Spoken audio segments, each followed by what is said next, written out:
À dev.org, la chaîne de développement des organisations. Adi Evariste, fondateur de cette chaîne.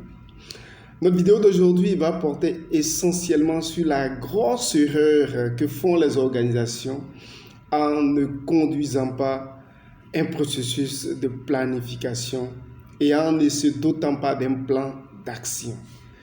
C'est une très très grosse erreur à éviter. Et aujourd'hui, nous allons véritablement montrer aux organisations pourquoi et comment se doter donc d'un plan d'action à la suite donc de processus de planification bien ficelé. Un penseur disait un moment que ne pas planifier, c'est planifier son échec. Et quand on réfléchit, c'est vraiment une pensée pour une organisation qui veut se développer, c'est vraiment une pensée à prendre en compte. Avant de continuer, n'oubliez pas, cliquez sur notre vidéo pour vous abonner et sur la petite cloche de notification. Merci, je compte sur vous. Alors, qu'est-ce que la planification? Grosse question, hein? Et aujourd'hui, on va essayer de voir un peu comment résoudre donc cette problématique dans le développement des organisations. La planification, donc, c'est un instrument essentiel donc, de gestion qui doit permettre aux responsables de prendre des décisions sur une base rationnelle. C'est aussi un processus d'aide donc, à la décision par une concertation de tous les acteurs concernés qui permet de prévoir les ressources et des services requis pour atteindre des objectifs déterminés selon un ordre de priorité établi et qui permet aussi de faire des choix en fonction des solutions préférables parmi plusieurs alternatives. Vous voyez déjà qu'à l'introduction, c'est très important. Mais c'est quoi planifier? Planifier, c'est déterminer des objectifs précis d'une action et les moyens propres à les atteindre dans des délais. Donc, on peut conduire une planification donc, au niveau stratégique, au niveau des activités, au niveau opérationnel, pour une organisation, pour un programme ou bien pour un projet. Mais la planification, c'est l'action de planifier. Donc la planification, c'est le processus que conduit l'organisation dans le temps pour une succession donc d'actions ou d'événements afin de réaliser un objectif particulier ou un projet. Généralement, on appelle ça la prévoyance. Donc, la planification, c'est la prévoyance, comme le disait Henri Fayol, donc, qui consiste à fixer des objectifs et à déterminer des actions permettant de les déterminer. Donc, la planification se fonde généralement sur une analyse de la trajectoire passée de l'organisation, des ressources à sa disposition, de sa situation actuelle et de ses buts à atteindre.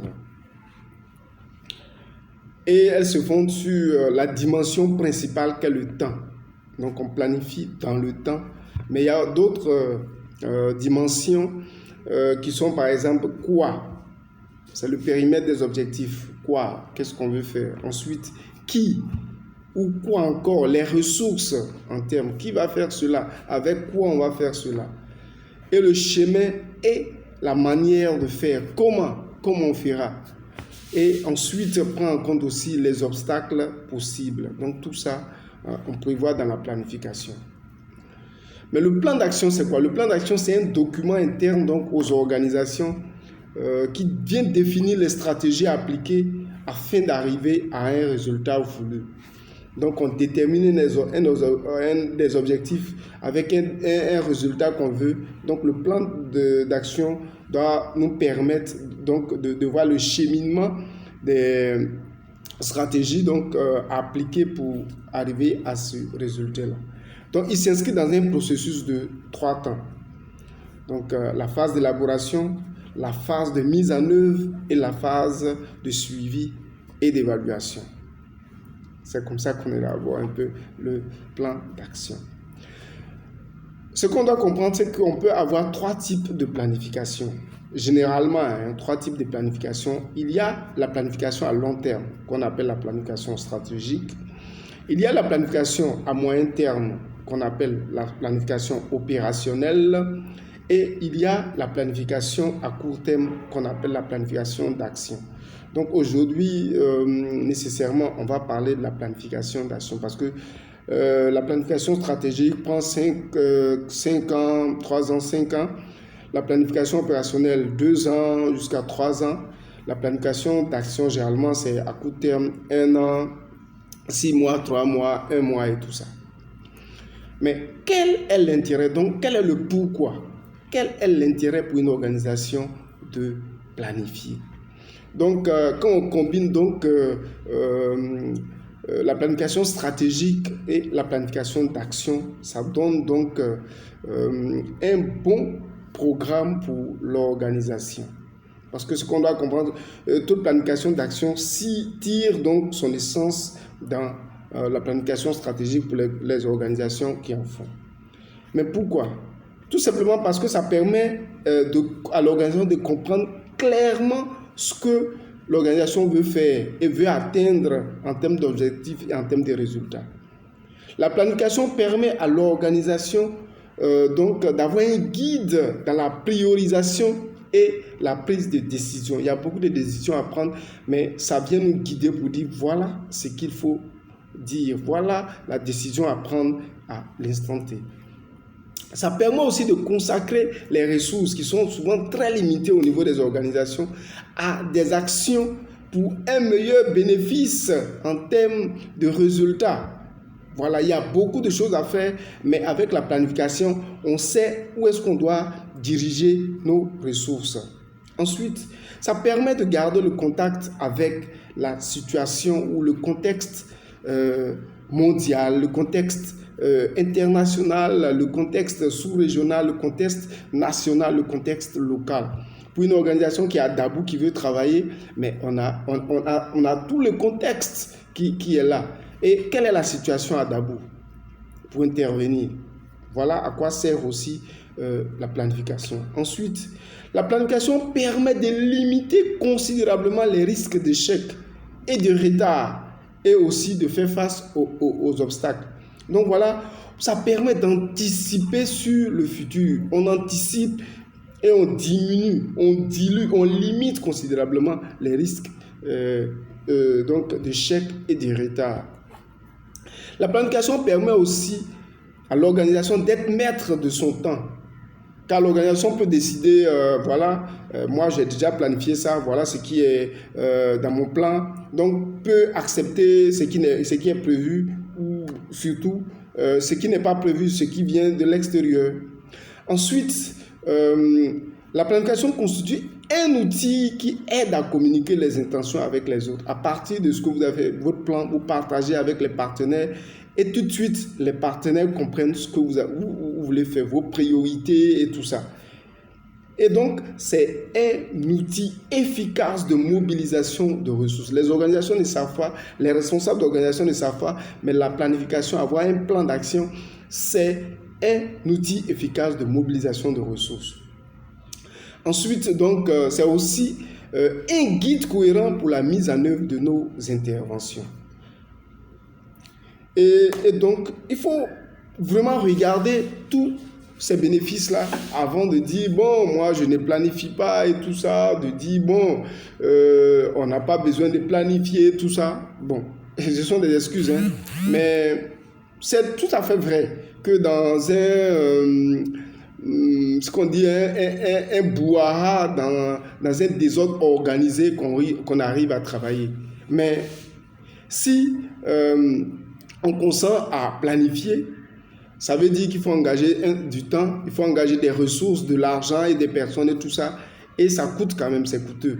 Mais quand c'est bien fait, c'est un très bon investissement pour l'organisation, parce que ça permet de mieux gérer son temps et toutes ses ressources, je vais dire. Donc c'est très très important donc de lancer ce processus de planification qui nous détermine nos objectifs, qui détermine quand est-ce qu'on doit le faire, qui détermine les résultats à atteindre, qui détermine nos sources de vérification, qui détermine nos indicateurs.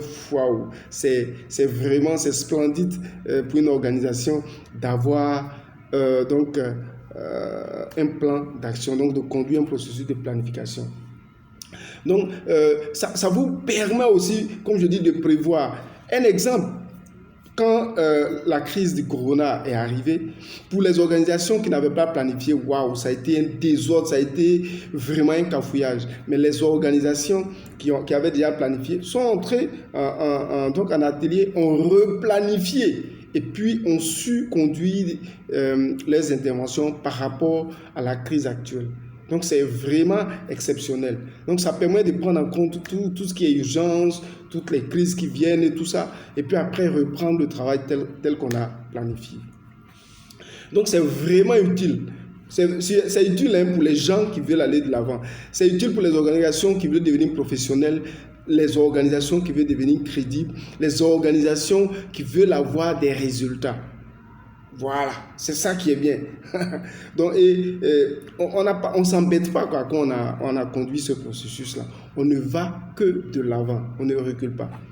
Et c'est la responsabilité des responsables, donc des dirigeants, je vais dire, de conduire, donc de faire conduire le processus et de suivre donc la mise en œuvre donc de la planification. C'est leur responsabilité. Et ensuite, ça permet donc véritablement à toutes les personnes qui ont participé d'être au parfum de ce qui doit être fait dans l'organisation et de participer de façon concrète et puis de façon claire à l'atteinte des objectifs de l'organisation. Comment planifier ? Pour planifier, on a cinq différentes étapes. La première étape, c'est analyser. Analyser quoi? On considère que l'organisation soit à un plan stratégique. Si vous avez un plan stratégique, il n'y a pas de souci. Chaque année, on tire donc ce qui doit être fait dans le plan stratégique. Et puis, mais avant, on fait l'état de lieu de ce qui a été déjà fait. On va le regarder dans le rapport d'exercice. Qu'est-ce qui a été fait? Quelles sont les recommandations? Qu'est-ce qui n'a pas marché? Qu'est-ce qu'on doit reconduire? On va encore regarder donc le bilan que nous avons fait. On va regarder notre rapport d'évaluation s'il y en a. Et donc ça, c'est ce qu'on appelle une revue documentée. On va regarder dans nos documents pour voir les rapports des audits, les rapports des évaluations des partenaires. On va regarder, c'est ça qui va nous permettre donc de conduire cette analyse. Quand on a fini, on va passer à la deuxième phase, la phase de détermination. On va déterminer donc les orientations de l'année. On va déterminer les perspectives de l'année. On va déterminer donc les axes d'intervention de l'année. On va déterminer les axes stratégiques de l'année. En termes de stratégie, comment on doit faire, par quoi on doit passer. Et on va déterminer aussi les objectifs, les interventions et les résultats attendus. Ensuite, troisième étape, construire. On va bâtir notre plan. Parce que quand on a déterminé un peu tous ces éléments, il faut bâtir le plan. On bâtit le plan donc à partir d'une matrice. On va rentrer un peu les 7 Q, les dimensions dont on a parlé. Pour qui? Quoi? Pourquoi on doit faire? Comment on va faire? Avec qui? Quand? Où est-ce qu'on doit faire? Donc voilà comment on va construire donc notre plan avec une matrice. Quels sont les responsables? Quelles sont les ressources qu'on va utiliser? À quel moment on doit faire tout ça? Et quand on a fini, la quatrième étape, c'est de conduire, c'est la réalisation donc de ce plan. Mettre en place une équipe qui va gérer donc la réalisation. Et les responsables vont suivre un peu tout ce qui va se passer. Un plan n'est plan que quand il est réalisé. Voilà, il ne faut pas mettre beaucoup d'argent à réaliser un plan et puis après, à conduire un plan et puis après, on ne le réalise pas. Et la 5e étape, c'est l'évaluation. Donc, on a suivi tout au long de la réalisation, mais l'évaluation du plan est une étape très, très importante. Parce que dans comment construire ce plan, il va y avoir la budgétisation, il va y avoir donc le plan de suivi, évaluation. Et à la fin, donc, il faut évaluer ce plan. Voilà. Tous les éléments, vous savez maintenant comment, pourquoi et comment il faut donc planifier. Ce que vous devez comprendre, c'est qu'apprendre à planifier ses activités, c'est assurément le meilleur moyen de gagner donc beaucoup de temps et beaucoup de ressources, beaucoup de résultats dans l'exécution. Et il faut comprendre aussi que quand on planifie, c'est gagner la confiance des partenaires, c'est gagner la confiance de ses collaborateurs. À la fin, donc, on va se quitter sur cette pensée qui dit que on ne planifie pas son échec, mais on échoue par manque de planification. Vous pouvez ne pas planifier, mais sûrement, vous pouvez échouer parce que vous n'avez pas planifié.